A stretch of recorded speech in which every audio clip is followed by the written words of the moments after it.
ओम ओम श्री परमात्मने नमः।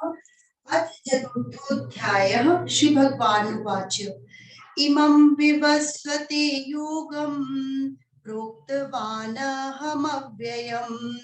विवस्वान्मनवे प्राह मनुरिक्ष्वाकवे ब्रवीत्।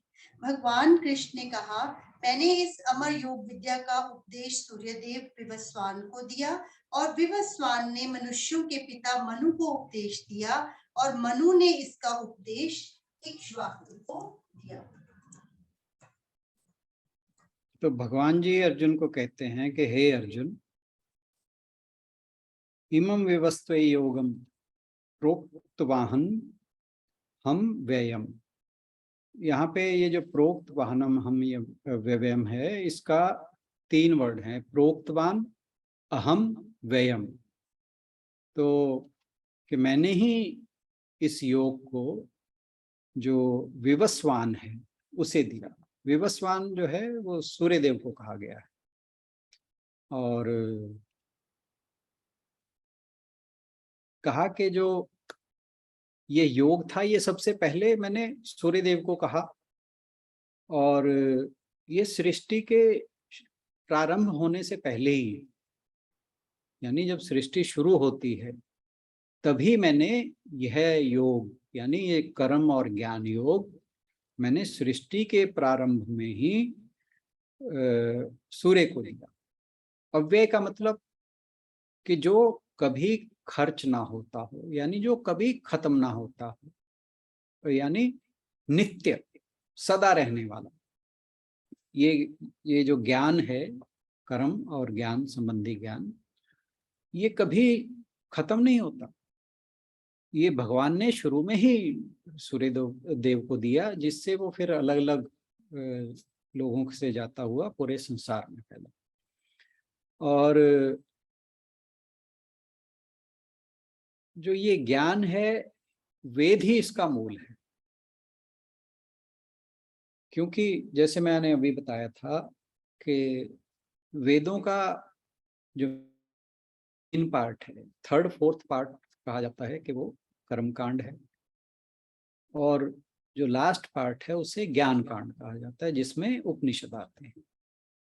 और भगवत गीता को उपनिषदों का सार कहा है। तो यानी जो ज्ञान वेदों के अंदर है वही गीता के अंदर है। तो जो क्योंकि ये वेद जो हैं वो अव्यय हैं, यानी वो कभी यानी नित्य हैं, कहने का मतलब ये है। इसी प्रकार जो ये गीता का ज्ञान है यह भी नित्य है। और यहाँ जो भगवान कह रहे हैं कि ये तुझे देने से पहले मैंने सृष्टि के प्रारंभ में सूर्य देव को दिया था। और भगवान जी 3रे अध्याय में पहले भी कह आए हैं कि लोकेस्मिन् द्विविधा निष्ठा पुरा प्रोक्तया मया नघ, कि इस लोक में कर्म योग और सांख्य योग दोनों प्रकार की निष्ठाओं को पहले ही मुझसे कहा जा चुका है। तो वही चीज यहाँ पर दोहरा रहे हैं, बात थोड़ी सी अलग हो जाती है। अब जो महाभारत है उसके अंदर 18 अध्याय हैं, या उसके 18 पार्ट कह लीजिए, खंड कह लीजिए। और गीता में भी 18 अध्याय हैं। और कहा जाता है कि इन दोनों संख्याओं का 1 और 8 का योग किया जाए तो 9 बनता है, जो पूर्ण यानी कंप्लीट नंबर है। पूर्ण संख्या कहा जाता है, अंतिम संख्या, अंतिम शब्द। कि कुछ लोगों का कहना है, कुछ महापुरुषों का कहना है कि जो गीता में कहा गया है वह ही अंतिम सत्य है। कुछ और लोग कहते हैं कि जो बाइबल में कहा गया है, जो कुरान में कहा गया है, वो कहते हैं कि वो अंतिम सत्य है। लेकिन कहते हैं कि जो यह जान लेता है कि इन तीनों झरनों का उद्गम स्थल एक ही स्रोत है, करे फिर उसे इस जिंदगी में, इस संसार में कोई भ्रम नहीं रहता। यानी सत्य एक ही है। एको सत्यम, एको सत्यम, मुझे याद नहीं श्लोक क्या था, कि सत्य एक ही है लेकिन ज्ञानी जन इसे अलग अलग तरह से कहा करते हैं। तो कुछ लोग इसे वेदों के तरह कहते हैं, कुछ गीता की तरह कहते हैं, कुछ कुरान की तरह कहते हैं, कुछ बाइबल की तरह कहते हैं, कुछ जनवेस्टा की तरह कहते हैं। सत्य एक ही है। जो इन्हें अलग अलग समझता है इसका मतलब है उसे ज्ञान नहीं है, और जो ये समझता है कि ये सारा कुछ एक ही सत्य है, अलग अलग लोगों ने अलग अलग तरह से कहा है, सत्य एक ही है, तो कहते फिर उसे इस संसार में कोई भेद नहीं दिखाई देता, उसके मन में कोई भ्रम या संशय नहीं पैदा होता। लेकिन जो हमारी सनातन संस्कृति है वो कहते हैं कि ये अंतिम सत्य अलग अलग शब्दों में और उच्चारण के थोड़े से अंतर के साथ बार बार दोहराया जाता है, और यही सनातन धर्म की विशेषता है, यही इसे सार्वभौमिक बनाती है। सार्वभौमिक मतलब यूनिवर्सल। लेकिन दुरुपयोग के कारण सत्य विकृत और खो जाता है, इसमें डीजनरेशन हो जाती है टाइम के साथ। जैसे एक बार हमारे हिस्ट्री में पहले भी हुआ है, जब कहा जाता है कि बौद्ध धर्म और जैन धर्म का प्रचार हो गया था, उस समय सनातन धर्म जो है उसमें बहुत ज्यादा विकार आ गया था। तो उसी के कारण बौद्ध धर्म, जैन धर्म, अन्य भक्ति आंदोलन, सिख धर्म, ये सारे धर्म आए, और फिर भगवान शंकराचार्य ने सनातन धर्म की पुनर्स्थापना के लिए फिर उन्होंने उपनिषदों की टीका की, और जो सनातन धर्म का ज्ञान है, वेदों का ज्ञान है, उपनिषदों का ज्ञान है, गीता का ज्ञान है, ब्रह्म सूत्र है, इन सब का उन्होंने भाष्य लिख लिख कर पूरे संसार के लिए जो है सनातन धर्म के ज्ञान का जो है विस्तार किया।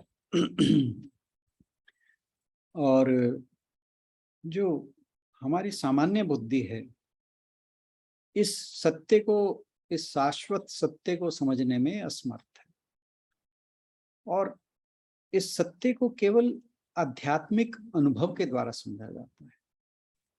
हम बार बार बात करते हैं कि जो ये ज्ञान है, जो शाश्वत तत्व का ज्ञान है, जिसे हम अपना वास्तविक स्वरूप कहते हैं, जिसे ईश्वर कहते हैं, जिसे ब्रह्म कहा जाता है, ब्रह्म विद्या कहा जाता है, ब्रह्म ज्ञान कहा जाता है, बहुत अलग अलग तरह के नाम दिए जाते हैं। इनका केवल अनुभव किया जा सकता है। ये कहते हैं इंद्रियों के विषय नहीं, इसे देखा नहीं जा सकता, इसे बोला नहीं जा सकता, इसे सुना नहीं जा सकता, तो ये इंद्रियों के विषय नहीं है, इसको केवल एक्सपीरियंस किया जाता है। यानी अब जैसे हम गीता जी का पाठ करते हैं, गीता जी के बारे में चर्चा करते हैं, तो ये एक स्टेप है टुवर्ड्स द डायरेक्शन, कि पहले हम सुनते हैं, वो जो एक वेदांत में एक त्रियक का यूज किया जाता है, श्रवण मनन निधिध्यासन, कि पहले श्रवण means listening to the scripture, listening to the knowledge, कि हमने उस ज्ञान को सुना। फिर है मनन, कंटेम्पलेशन, कि उसके ऊपर चिंतन किया, मनन किया, हमने उसको विचार किया कि जो कहा गया है उस वो क्या कहा गया है, तो ये हो गया मनन। फिर है निधिध्यासन। निधिध्यासन मीन्स कि उस नॉलेज को, उस ज्ञान को अपनाना, मतलब इम्प्लीमेंट करना, या उसे कहना विज्ञान बनाना। विज्ञान मीन्स कि उसको अपना बना लेना। अब जैसे मैं कुछ दिन पहले भी बात कर रहा था कि जो अज्ञानी है वो कहता है कि मैं शरीर हूं। जब उसे थोड़ा सा समझाया जाता है, थोड़ा सा ज्ञान दिया जाता है, फिर उसे समझ आता है कि नहीं, मेरे दो हिस्से हैं, एक आत्मा और एक शरीर। तो ये उसका ज्ञान है। विज्ञान क्या है? कहते जब वो ये जान लेता है कि नहीं, मैं केवल आत्मा ही हूं जिसने इस शरीर को कुछ समय के लिए धारण कर रखा है। तो ये मतलब हुआ कि उसने ज्ञान को विज्ञान बना लिया। ये हो गया निधि ध्यासन का पाठ। तो यानी ये जो निधि ध्यासन वाला प्रोसेस है, ये है कि ये एक्सपीरियंस से आता है। उस ज्ञान को एक्सपीरियंस करके अपना बनाना है, और इसी को ही सेल्फ रियलाइजेशन कहते हैं, इसी को ही आत्म साक्षात्कार कहते हैं। और अगर ये स्पिरिचुअल एक्सपीरियंस हम नहीं कर पाते तो उसकी एब्सेंस में जो भी हमारी बुद्धि में रह जाता है वो केवल मिथ्याचार है, वो अंधविश्वास है, मिथक है, मिथ्या है। तो और इन अंधविश्वास, ये जो मैंने अभी थोड़ी देर बाद पहले बात की कि शंकराचार्य से पहले कुछ समय के लिए ज्ञान जो है वो पृष्ठभूमि में चला, पार्श्व में चला गया था, बैकग्राउंड में चला गया था।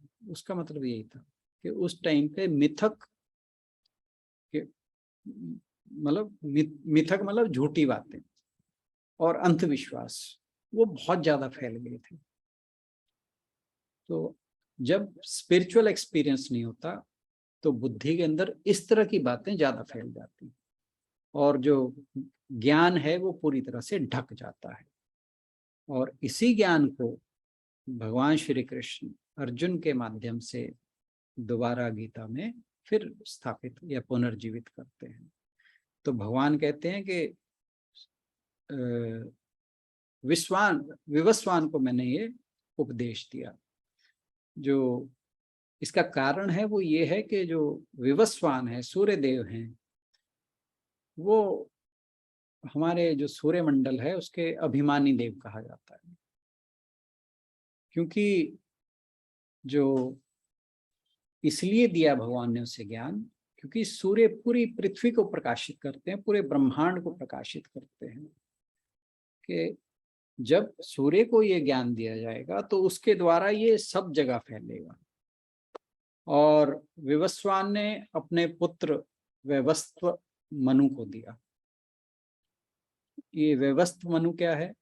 एक्चुअली कहा जाता है कि हमारे जो सृष्टि का चक्र जब शुरू होता है तो सबसे पहला व्यक्ति जो सृष्टि में होता है उसे मनु कहा जाता है।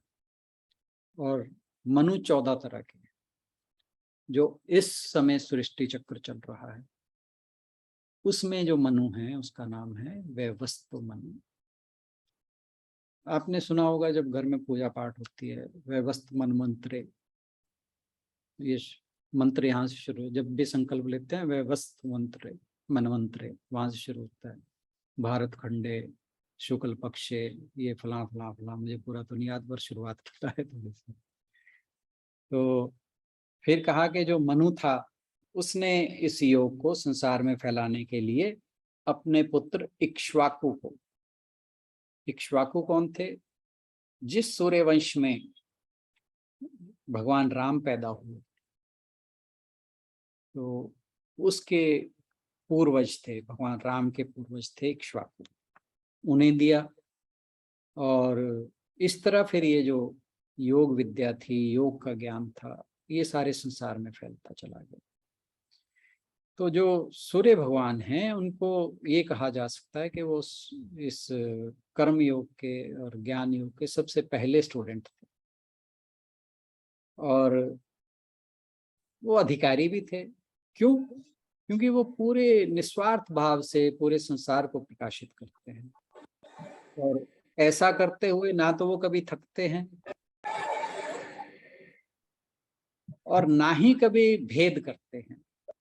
वो अच्छे बुरे को नहीं देखते कि भाई ये जगह अच्छी है तो यहाँ मैंने प्रकाश देना है, और ये जगह गंदी है, ये जरा म्यूट करना जरा।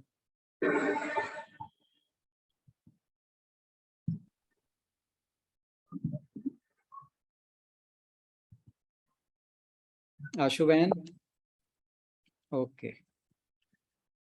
तो जो भगवान सूर्य हैं वो बिना भेदभाव के हर एक जगह को प्रकाशित करते हैं। वो ये नहीं देखते कि ये अच्छा व्यक्ति है, ये अच्छा घर है, ये बुरा घर है, ये अच्छी जगह है, ये बुरी जगह है, ये मंदिर है, ये शौचालय है। नहीं, वो बिना भेदभाव के अपना प्रकाश सारी जगह फैलाते हैं।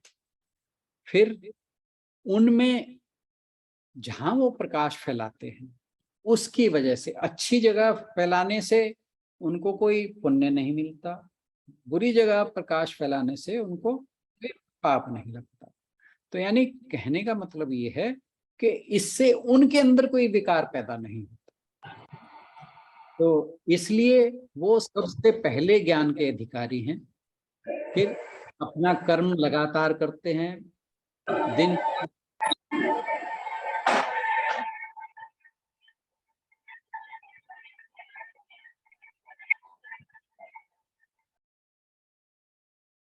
दिन रात वो पूरे जगत को प्रकाशित करते हैं और निस्वार्थ भाव से। तो इसीलिए उन्हें ज्ञान का पहला अधिकारी माना गया।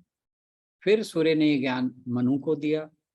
मनु जो है मनुष्यों के पूर्वज है, उन्हें पहला इंसान माना जाता है, जिससे सभी मनुष्यों की जो है उत्पत्ति होती है।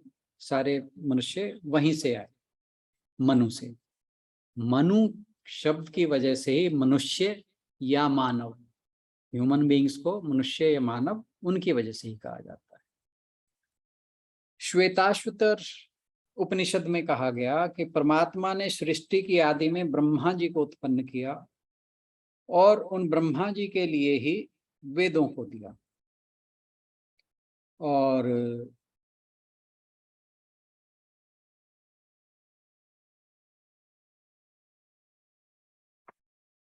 ब्रह्मा को ही दिया, किसी अन्य को नहीं। लेकिन इस श्लोक में भगवान जी कहते हैं कि यह योग सृष्टि के शुरुआत में मैंने सूर्य को दिया।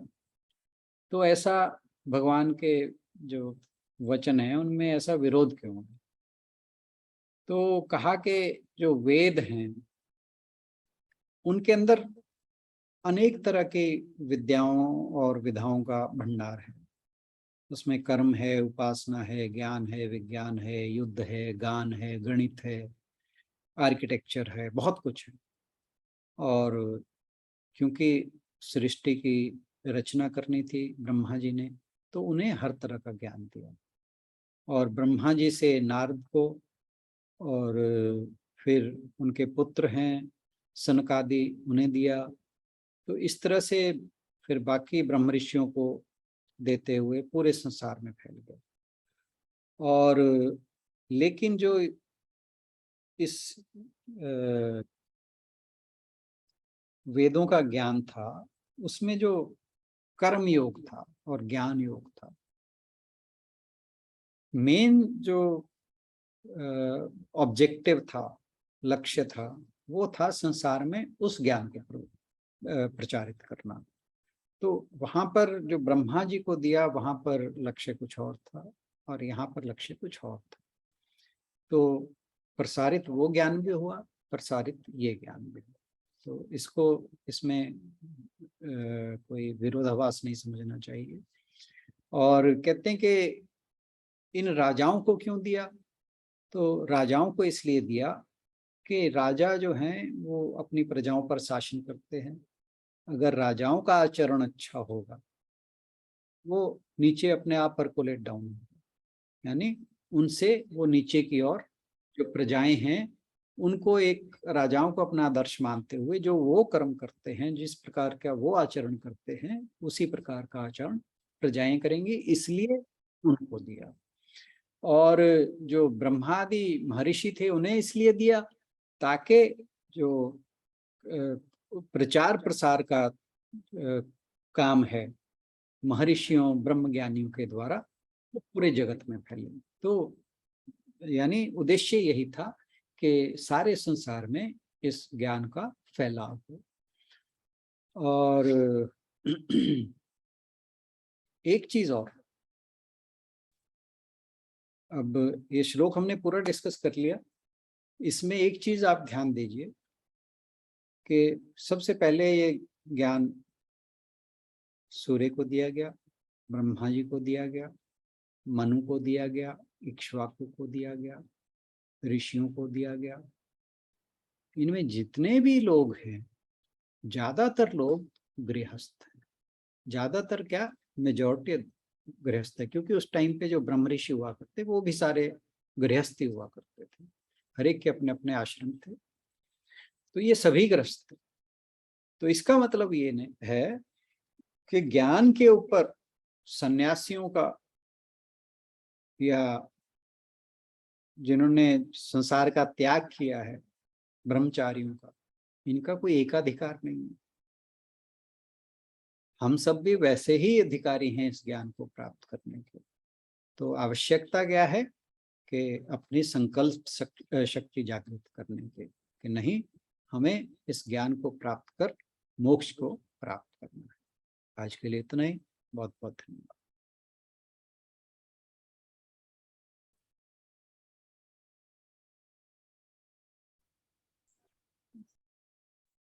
धन्यवाद राणा सर, आज के इस बहुत सुंदर इंट्रोडक्शन के लिए जो आपने फोर्थ चैप्टर की हमें पहले दी, और उसके बाद आपने पहले श्लोक को भी हमें बहुत अच्छे से एक्सप्लेन किया। अगर किसी का कोई प्रश्न हो, किसी भी बच्चे का या बड़े का, तो आप संक्षेप में पूछ सकते हैं।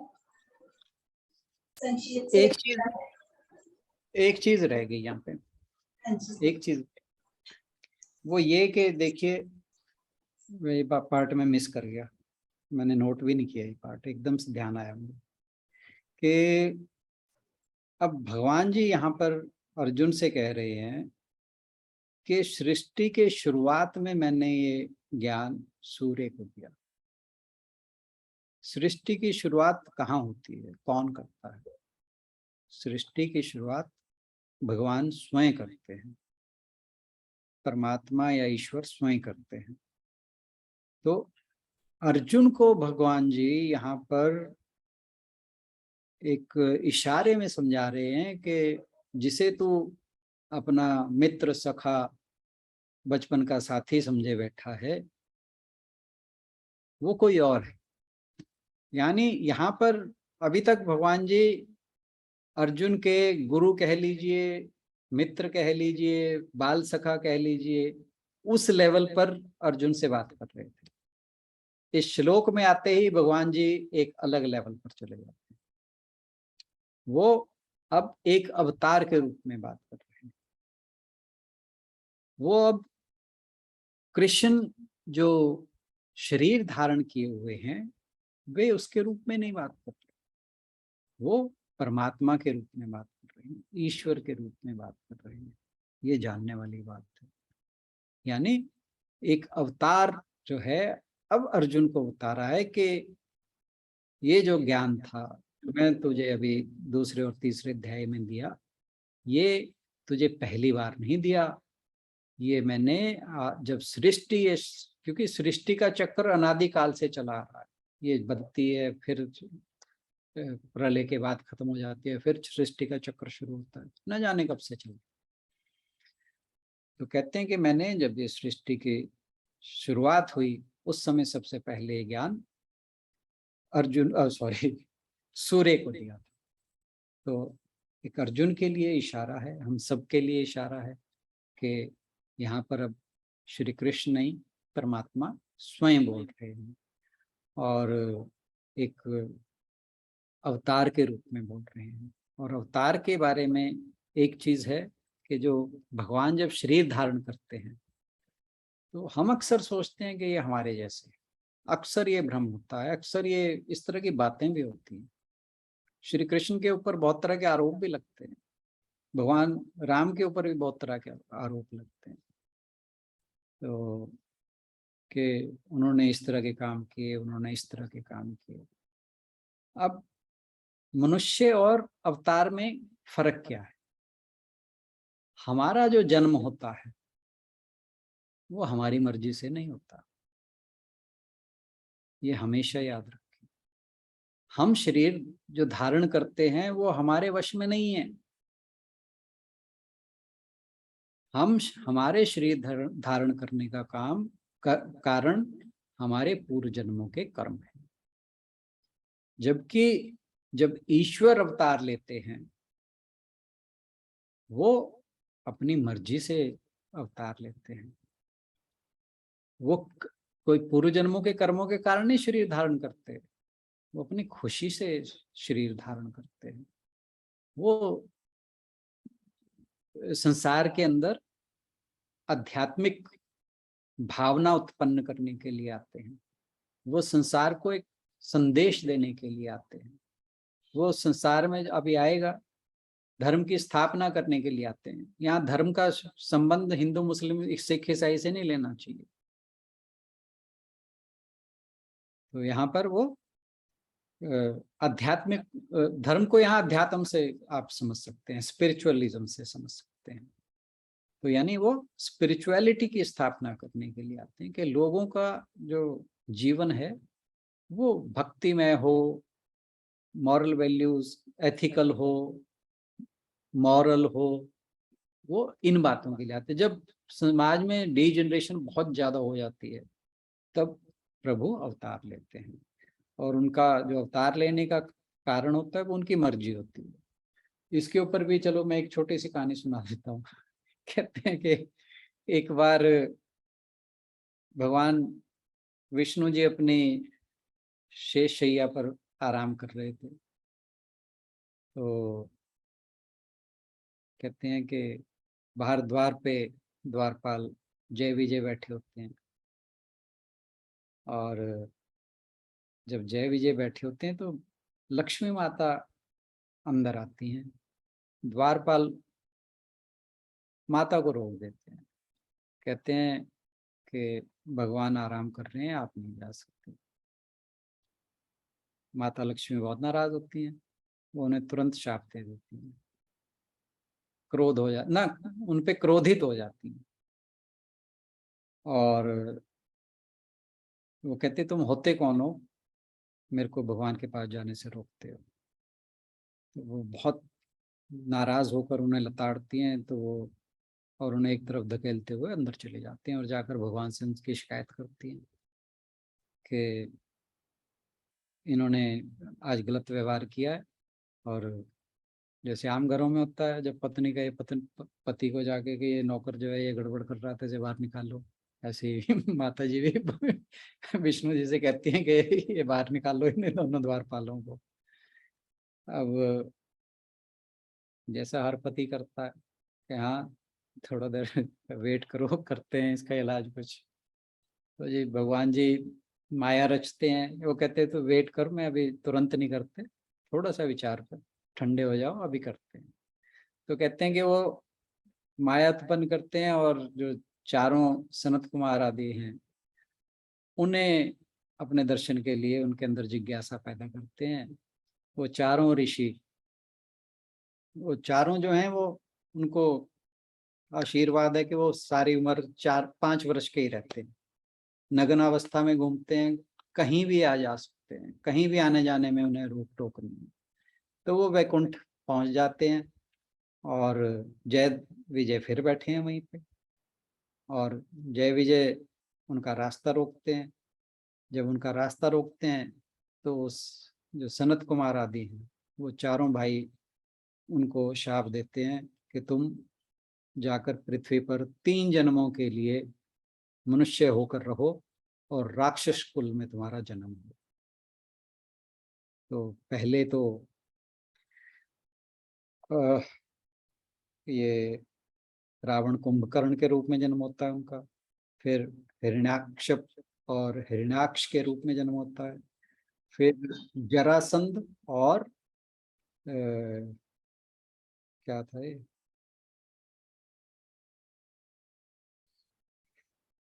नाम ही भूल गया मैं, कंस, फिर कंस और जरासंध के रूप में उनका जन्म होता है। तो ये राक्षस कुल में 3 जन्म होते हैं इनके, जय और विजय के। तो ये भागे भागे भगवान के पास जाते हैं, हमारा अपराध क्या है जी, पहले माता ने हमें लताड़ा, अब इन्हें चारों ऋषि कुमारों ने लताड़ दिया और शाप दे दिया। तो भगवान कहते हैं कोई नहीं, तुम्हारा उद्धार मैं अपने आप करूंगा। तो इसलिए ये भगवान विष्णु जो हैं वो एक बार भगवान राम बनकर, एक बार नरसिंह भगवान बनकर, और फिर भगवान श्री कृष्ण बनकर अवतार। Thank you so much.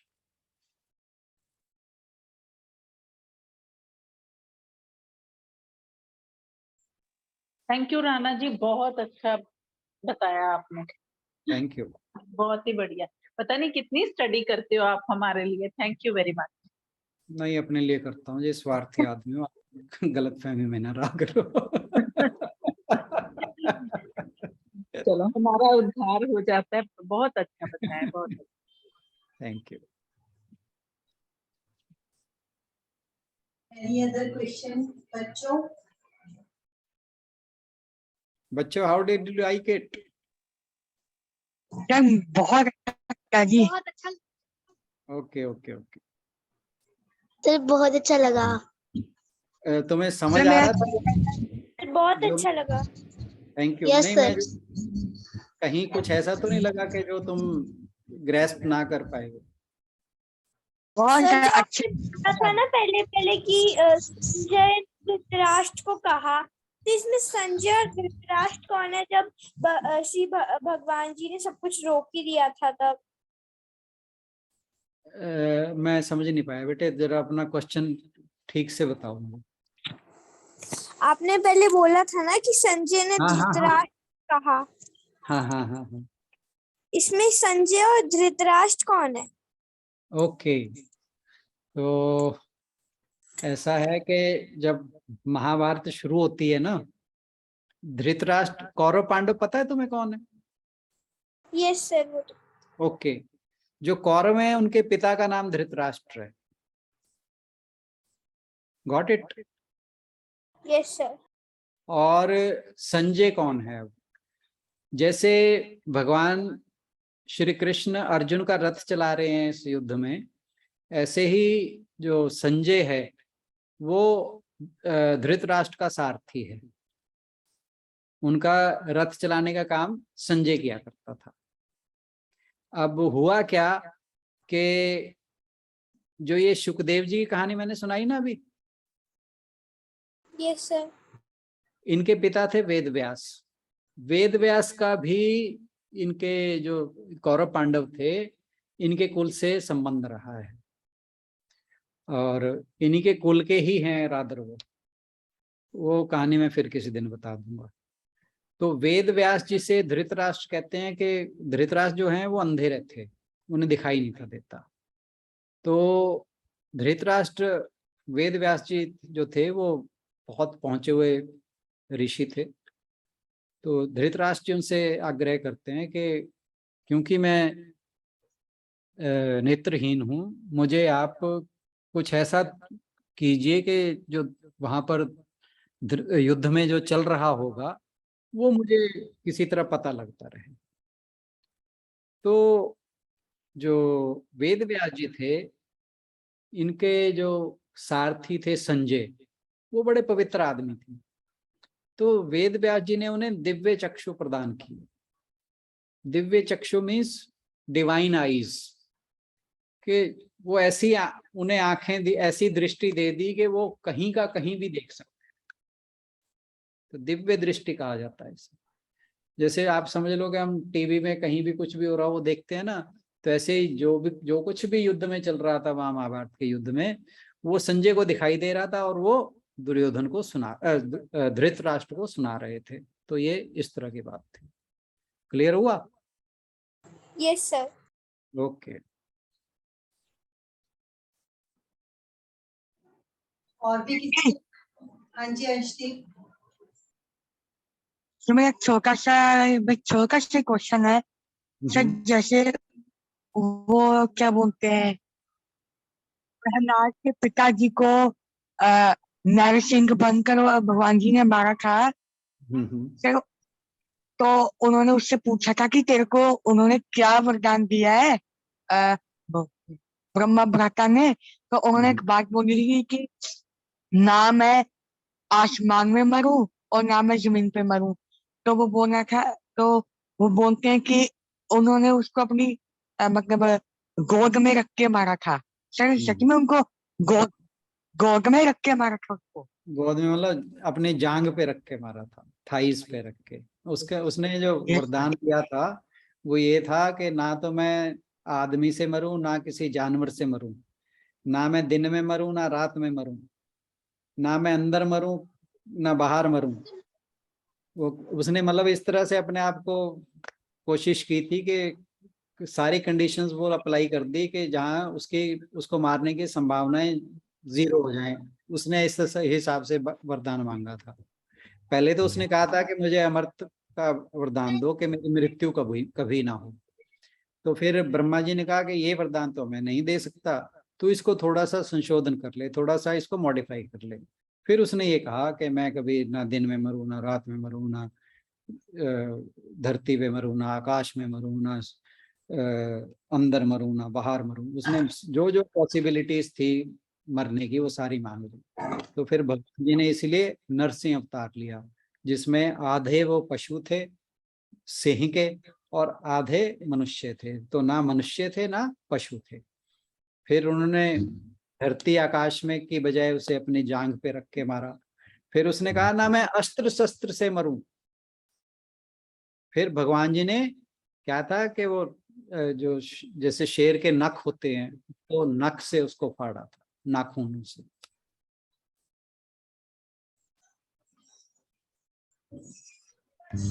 Sir जैसे सर मेरा क्वेश्चन है कि जैसा कि मैंने सुना है कि कोई कहता है कि ब्रह्मा जी सबसे मतलब इस पृथ्वी पर आए थे, कोई कहता है शिव जी, कोई कहता है विष्णु जी। मुझे कंफर्म नहीं हो रहा अभी कौन आए थे।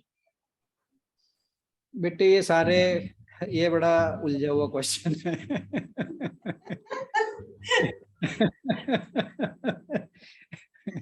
इसके लिए सबसे पहली बात, इसके लिए परेशान होने की जरूरत नहीं है। दूसरी बात क्या है कि ये जो सृष्टि का निर्माण होता है ना, भगवान देखिए, भगवान तो एक ही है और उनका कोई रूप नहीं है, कोई रंग नहीं है, कुछ नहीं है।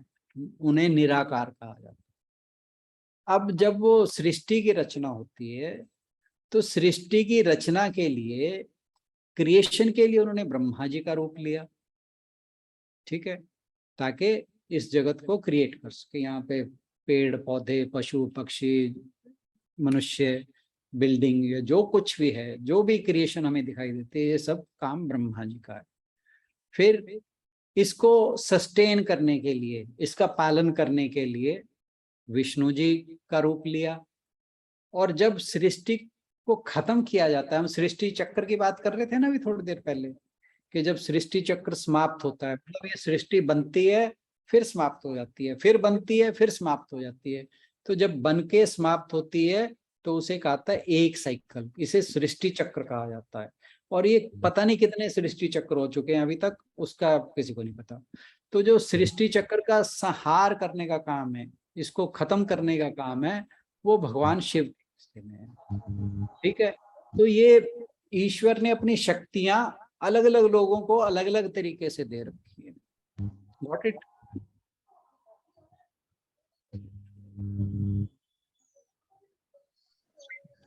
हरसिमर, यस सर समझ गए। हाँ, तो इसमें कंफ्यूज होने की जरूरत नहीं है। भगवान एक ही है।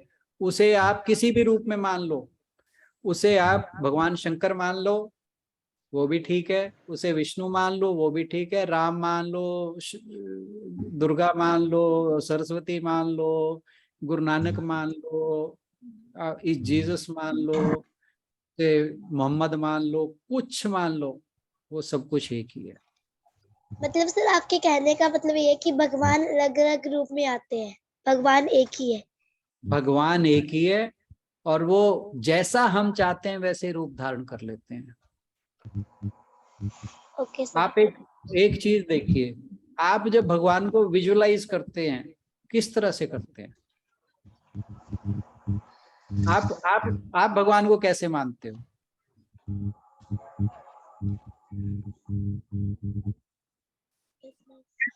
मैं एक योद्धा के रूप में देखता हूँ, और जब भी मैं उनको योद्धा के रूप में देखता हूँ तो सबसे पहले मेरे मन में गोविंद सिंह जी की तस्वीर उभरती है। हाँ, बस तुम्हारे सामने गुरु गोविंद सिंह की आ गई ना, ठीक है, तो तुम्हारे लिए भगवान जो है गुरु गोविंद सिंह है। अब गुरु गोविंद सिंह की शक्ल तुम्हें कैसी दिखाई दे? सिखों जैसी सर दिखाई देती है? एक मिनट मेरी या बात सर है ना, सुनते रहो। कलगी लगा एक मिनट, हाँ वो मैं समझ गया, तुम सुनते रहो, ठीक है।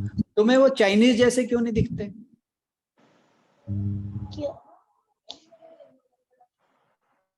Got my point?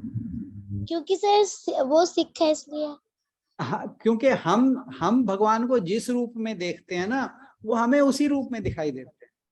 अब क्योंकि मैं हिंदुस्तानी हूँ, मुझे जैसे शक्लें ज्यादा अपने ठीक सी लगती हैं, मैं उसी रूप में देखता हूँ। मैं चाइनीज की शक्ल में कभी नहीं देखूंगा भगवान को, एक जापानी की शक्ल में कभी नहीं देखूंगा, एक नीगरो की शक्ल में मैं कभी भगवान को देखना पसंद नहीं करूंगा। तो ये मेरी सोच है, ठीक है। तो भगवान के भक्त जो हैं उन्हें जिस रूप में देखते हैं वो उसी रूप में आते हैं। बाकी अदरवाइज जो हाईएस्ट स्टेट है उस तक पहुंचने की, वहां पर भगवान का कोई रूप नहीं, कोई आकार नहीं, कुछ नहीं है, वो एक प्रकाश का स्वरूप है बस। तो इस बात को लेके कभी भी कंफ्यूजन में मत रहना, कभी भी प्रश्न ना लगा के रखना इस बात के ऊपर। मैंने जो शुरू में कहा था ना, ये बड़ा मुश्किल प्रश्न पूछ लिया, वो मैंने इसलिए कहा था, इसका मतलब ये नहीं कि ये डिफिकल्ट क्वेश्चन है, बट ये परेशान करने वाला प्रश्न है। तो जो भक्त है ना, जो भी अध्यात्म में चलता है, उसे इस दुविधा के साथ अध्यात्म में नहीं जाना चाहिए। स्पिरिचुअल उसे इस दुविधा के साथ नहीं होना चाहिए। This is what I want to say. Got my point? Yes sir. और तुम तो बच्चे हो, अभी शुरुआत है तुम्हारी, तो तुम्हें जरूर इस बात का ध्यान रखना चाहिए कि पहली तो बात, जिस रूप में भी तुम मान रहे हो, वेल एंड गुड, कोई पंगे वाली बात नहीं, कोई दिक्कत वाली बात नहीं। लेकिन यही भगवान है और कोई भगवान है ही नहीं, ये कभी मत सोचना। भगवान कोई भी रूप ले सकते हैं, पहली बात। वो निराकार भी हैं और साकार भी हैं। जब वो साकार हैं, वो जो भी भक्त उन्हें जो भी भक्त जिस रूप में चाहता है वही रूप धारण कर लेते हैं। तो तुम जिस रूप में भी उन्हें चाहते हो, तो उसी रूप में वो तुम्हारे सामने है, चाहे वो शंकर का हो, चाहे वो विष्णु का हो, चाहे ब्रह्मा का हो, चाहे गुरु गोविंद सिंह का हो, गुरु नानक का हो, कोई भी रूप हो, तो उसमें तुम्हें परेशान होने की जरूरत नहीं है। भगवान एक ही है और वो हर जगह हर किसी के मन में अलग अलग रूप धारण करके बैठा है। लेकिन जो योगी व्यक्ति हैं, ज्ञानी व्यक्ति हैं, जब वो स्पिरिचुअलिज्म के हाईएस्ट लेवल पे पहुंच जाते हैं, तो वो उन्हें एक निराकार रूप में जानते हैं, ठीक है। निराकार means without any form, without any body, without any shape, without any colour, कुछ भी नहीं है उनके साथ, फिर कोई विशेषण नहीं लगता, कोई क्या बोलते हैं, एडजेक्टिव नहीं लगता, फिर वो विशेषण रहित हो जाते हैं। तो since you are a child, you are children, you are in early age, तो ये हमेशा याद रखो, इस बात का अपने अंदर डाउट रख के कभी ना चलो। Any other question? आज बड़े सारे चुप हैं, बच्चे ज्यादा आज एक्टिव हैं।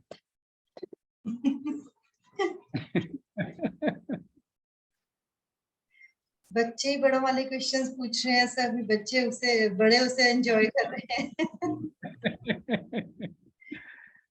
ये भी बात सही है। बहुत प्यारे बच्चे हैं सर, और इनका हमारा गुड लक ये हमारे साथ है, और इनका गुड लक के इतनी छोटी एज में ही इनके मन में ऐसे प्रश्न आ रहे हैं। बिल्कुल बिल्कुल बिल्कुल। और नहीं, ये जो हरसिमरत ने क्वेश्चन किया था ना, ये बहुत लोगों को परेशान करता है, इसमें कोई दो राय नहीं है। जो इस आध्यात्मिक साधना की तरफ चलता है या जिज्ञासु होना शुरू होता है ना, उसके मन में सबसे पहला डाउट यही आता है, सबसे पहली दुविधा ही यही आती है कि मैं जी भगवान शंकर को मानूं, कृष्ण को मानूं, दुर्गा को मानूं, कि इसको मान लिया ये ना नाराज हो जाए, गणेश जी ना नाराज हो जाए, फलाना ना नाराज हो जाए, मैं सबको ही मान लूं। तो इस तरह की दुविधाएं ये जब हम स्पिरिचुअल पाथ की तरफ चलते हैं ना, शुरू में बहुत लगती हैं इस तरह, लेकिन धीरे धीरे ये चीजें सेटल होती चली जाती हैं।